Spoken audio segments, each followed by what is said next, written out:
Welcome to Cat Nap Time, as well as a look at the Pittsburgh Penguins. So I've been looking at teams. I don't have like a specific order I'm going in, and I don't intend to do necessarily all 31 teams. Kind of hoping over the next few weeks we get some kind of timeline for when the season's going to start, how it's going to look, and then I can do official season previews once we know who's going to be in what division and start trying to predict who's going to make the playoffs. How the playoffs are even going to work, of course, could be up in the air, so we'll see. But for the Penguins, I think they're interesting enough. I want to take a look at them right now because it depends on whether you get the regular season Penguins or the playoff Penguins, and are the Penguins currently a playoff team? That's the $1 million question, or multi-million dollar question, or the $8.7 million question because of Sidney Crosby. And as long as they have Crosby and Malkin, they're not going to rebuild. And they've said that. So somewhere, Jonathan Taves and Patrick Kane hearing that probably went, see, look, we don't, why are they? Because they're in a better place. They're in a better position. The Pittsburgh Penguins are also closer to their Stanley Cups than the Chicago Blackhawks. They have $1.75 million in cap space. So unless something crazy happens, they're done in terms of bringing in any free agents. Now, whether or not Rutherford might be willing to make trades, that, of course, is still up in the air, but they're done. And they did some work after being eliminated by the Montreal Canadiens. Matt Murray is now gone. They traded him out to the Ottawa Senators. Justin Schultz was allowed to leave as a free agent. He's now with Washington. Jack Johnson was allowed to leave as well, and that they got rid of him. Patrick Marleau, his contract expired, and of course they traded Patrick Hornquist. Now, the question is, when you lose these players, did they improve? So let's take a look at who they added.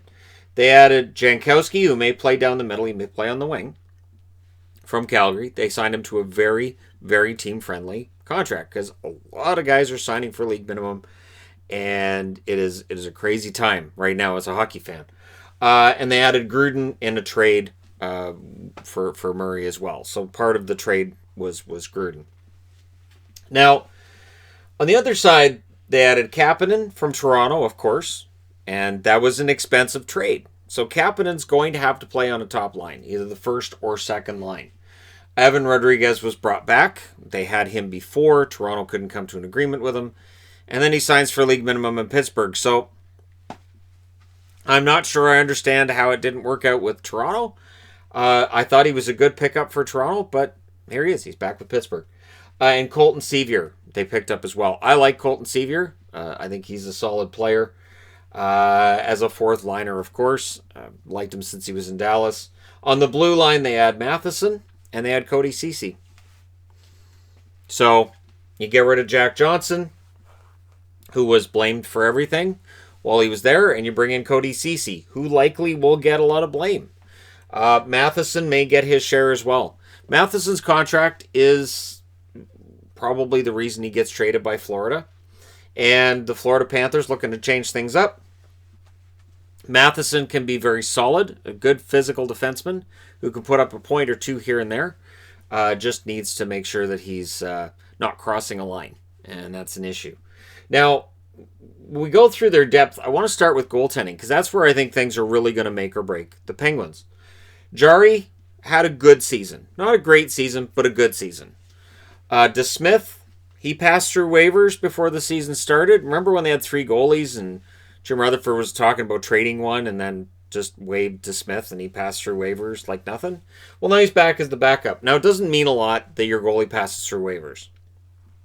With the current market for goaltenders being as it is, there are some very good goaltenders that can pass through waivers without any concerns.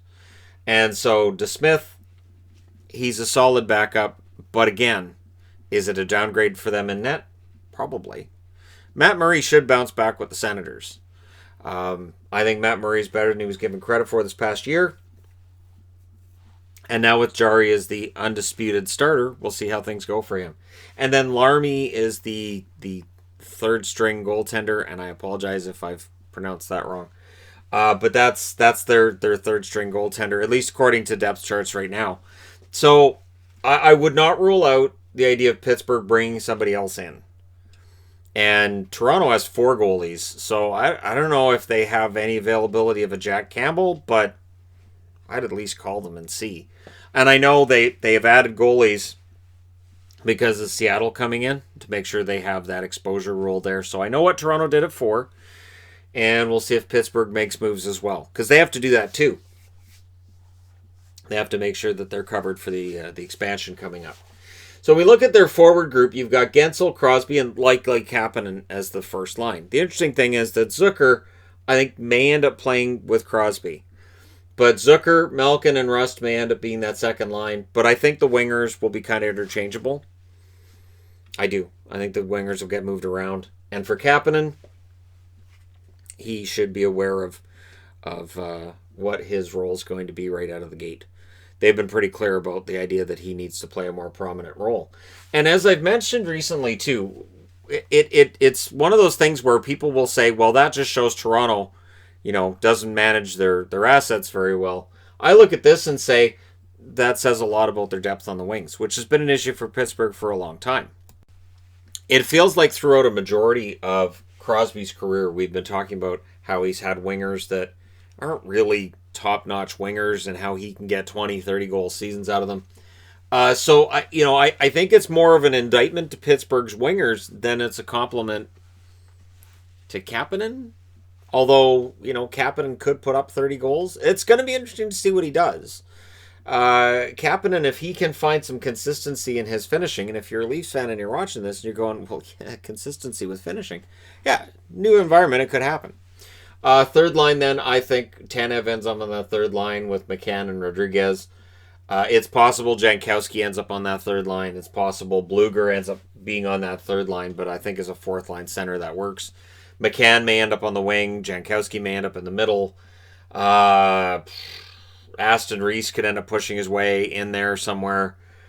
It's going to be an interesting bunch. Aston Reese, still listed as LTIR according to Cap Friendly, but you've got to think he'll be good to go for next season, right?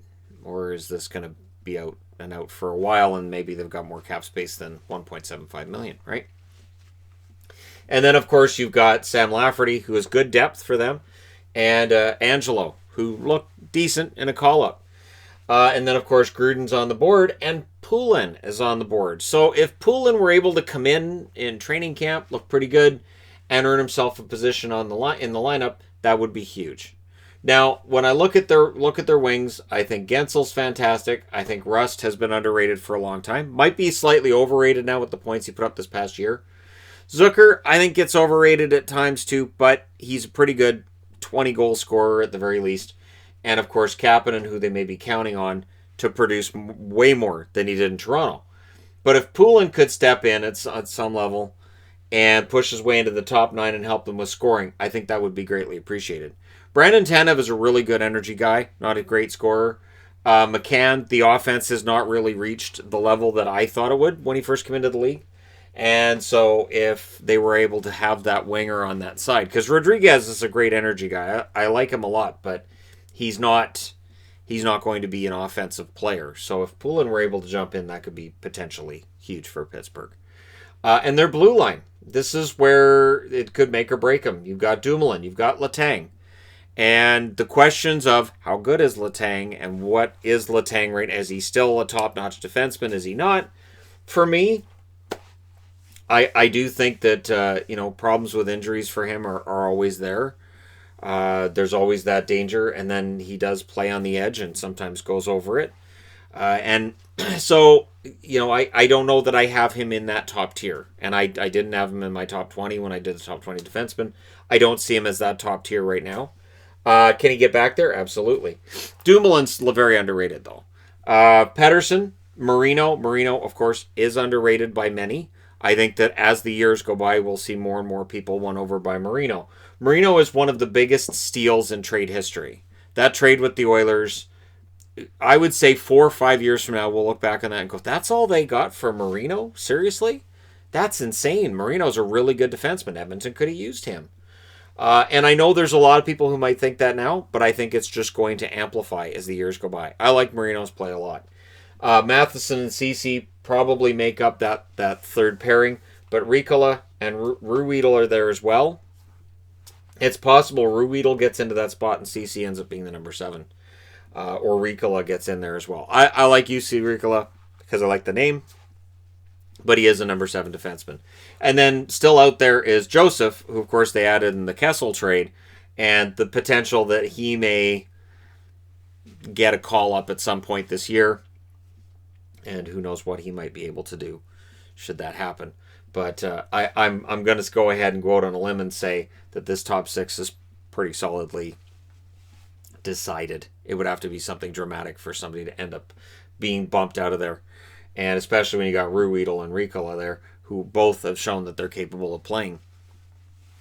I like their depth on the blue line. I just don't know if they have that top-notch scoring defenseman there yet. Maybe Marino develops into that for them. And then again, like I said, in net, Jari has to show that he can do it for more than 1 year. And what Pittsburgh needs to do, regular season's not going to cut it anymore. 2017-2018, the team's 47, 29, and 6. They beat Philadelphia in the first round. Remember, they had won back-to-back Stanley Cups in 2016-2017. And then they lost to the Washington Capitals in 6. And they lost games 5 and 6 in that series. Then 2018-2019, they're 44, 26, and 12, so a 100-point team. They lose in the first round 4 straight against the New York Islanders, so they had lost 6 straight playoff games. This year, they were 40, 23, and 6. In the play-in round against Montreal, they lost 3 games to 1. So they've lost 9 of their last 10 playoff games, or playoff and play-in games. So technically, didn't make the playoffs. Definitely would have made the playoffs if the season had gone to 82 games and if we hadn't had the shutdown and all that. But we did. We had the pause. And they had a hard time with Montreal and with Carey Price. And I'm not sure if the moves have been made to get this team closer. At some point in time, Pittsburgh's going to drop off. They're going to miss the playoffs. They're going to have to go into a retool or a rebuild. Are we going to see that this year? Are they going to regret trading that first-round draft pick to the Pittsburgh or to Toronto? And are we seeing a team here that's still up near the cap, but maybe they're closer to the cap than they are to the cup? So I'd be interested to know what you guys think. I think their roster, there's some potential here for, I would say, another really strong regular season. But I don't know if I see this team doing better in a playoff round than what we've seen over the last 2 years especially. And dating back to that loss against Washington, they just haven't quite been the same. But let me know what you guys think in the comment section below. Is that window closed? That whole thing about, cup windows and all that. Let me know your thoughts. Hit like and subscribe if you're browsing your way through. You just happened upon this video. Thank you guys so much for watching, for all your support. I will talk to you again soon.